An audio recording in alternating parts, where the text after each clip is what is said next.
What's up, book nerds? My name is Tara, and today I'm doing the TMI Tag, which is a series of 50 questions, so be prepared for a super long video. I was tagged to do this by Marta at MSK Books, and I enjoyed her video where she answered all 50 of these questions, so I hope that mine can be as entertaining and as enlightening as hers was. Question number 1, whose clothes style from a book character do you like? And for this, I have to go with Claudia Kishi from the Babysitters Club. She was known for like her crazy outfits, and there's even a blog like many years after the fact where this book series ended where it's called What Claudia Wore, and it just goes through the outfits that she wore throughout the series. So that's pretty hard stuff. Number 2, who is your book boyfriend or fictional crush? And though I am a total lesbian, my fictional boy crush is Gilbert Blythe from Anne of Green Gables because he's just so dreamy and he lets Anne go off and do all of her incredible things, but still loves the crap out of her. So, Gilbert! Number 3, have you ever loved a character and then started hating them? Yes, Benton Baker in Something Real by Heather Demetrios. A lot of people love this book, but the main character is Bonnie Baker, and she's Benton's twin sister, and he tries to regulate her virginity, which was just a deal breaker for me, so it was also a deal breaker for this book. Number 4, the biggest or longest book on your bookshelf?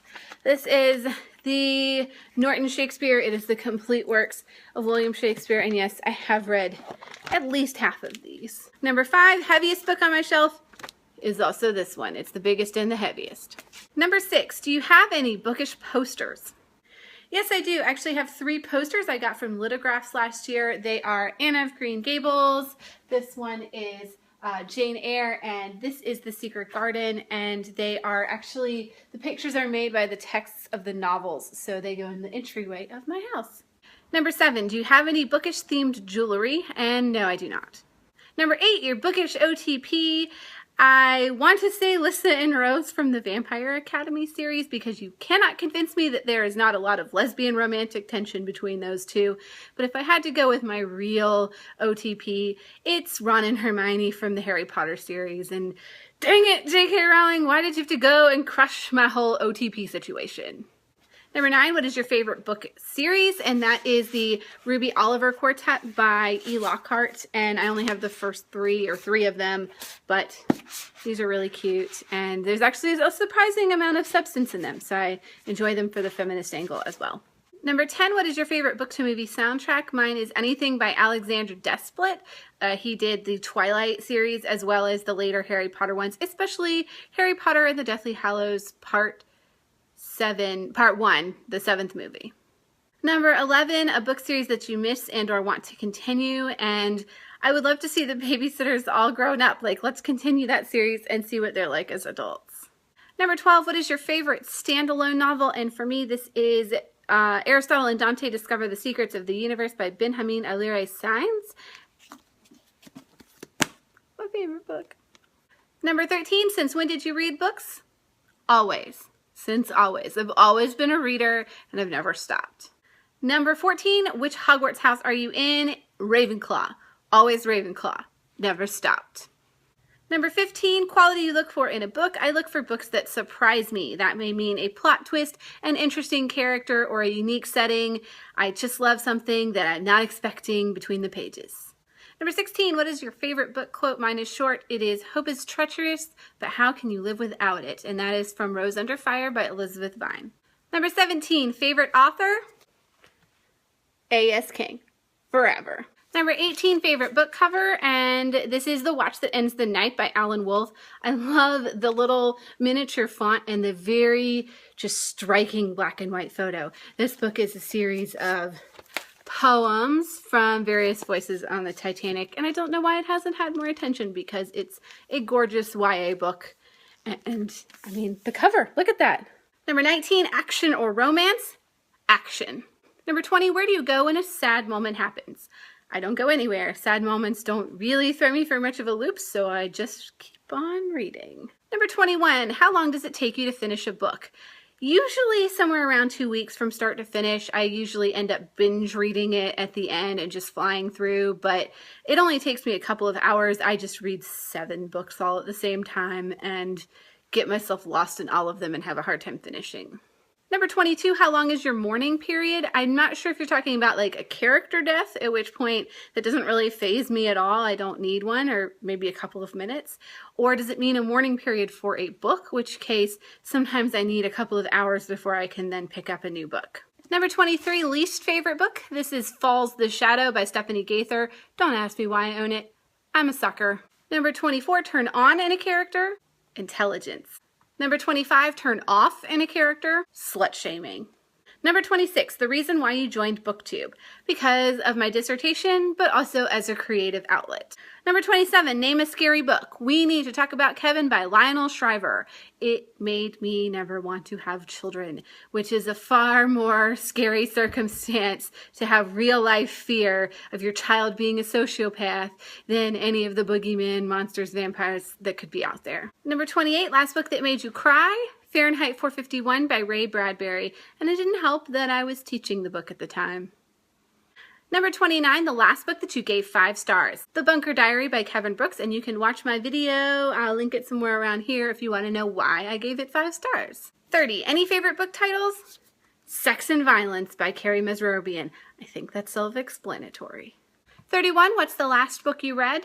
I just finished Beljar by Meg Wolitzer, and I will be posting a review of that later. 32, what book are you currently reading? I am reading A Conspiracy of Blood and Smoke by Anne Blankman, which is the sequel to one of my favorite books from last year.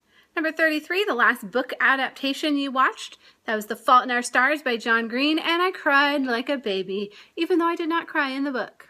Number 34, book character you've always wanted to talk to. Infinite Darlene from Boy Meets Boy by David Levitan. This book is a gay utopia, and Infinite Darlene is the most amazing, cross-dressing student ever in a book, and I love her. Number 35, an author you've always wanted to talk to. A.S. King. She is totally rad, and though I have spoken to a lot of my other favorite authors, I've never spoken to her.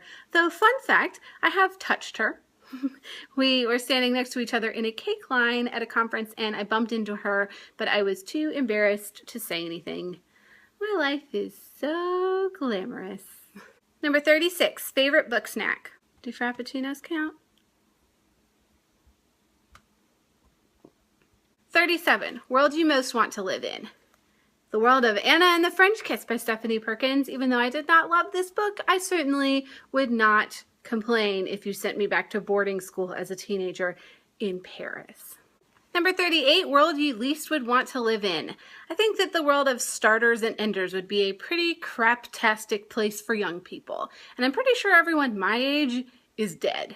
Number 39, last time you smelled a book? Just now. Number 40, weird insults used in books. Pretty sure this guy had a few things to say on insulting people. Says Falstaff, hang him, mechanical salt butter rogue. I will stare him out of his wits. I will awe him with my cudgel. It shall hang him like a meteor or the cuckold's horns. Pretty sure he's insulting someone. Number 41, favorite romance book? Flat Out Love by Jessica Park. Number 42, do you write? Does my dissertation count? I don't really have a talent for fiction, but somehow, somewhere along the way, God gave me the talent for writing academic works in an accessible, non-pretentious way. That's what I do. Number 43, favorite magical item?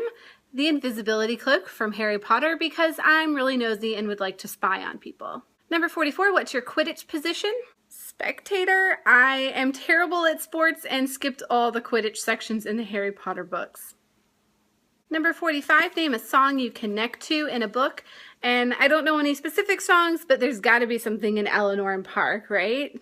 Forgive me for being too lazy to look that up. There's 50 questions in this. I need a break. Number 46, favorite book-related chat-up line. Hey baby, you're so hunky you must be hiding a rapidly aging portrait somewhere in your attic. Number 47, have you ever used it? Not until just now. Did it work on any of you? Number 48, favorite book fandom. Harry Potter. I mean, could it be anything else? It tried really hard not to make Harry Potter just the answer to every single question on this tag. Number 49, how many books do you own? I'd say somewhere around 600. I have this bookcase, another one just like it, and 3 shorter ones that are all full of books, plus a bunch downstairs. And finally, number 50, who else do you tag? I tag Rachel at Awaken Reading, Joe at Tiny Teacup, and Abby at Abby Reads. I look forward to hearing your too much information that you give me when you do this tag. That's all for right now. Thank you for watching, and I'll see you next time.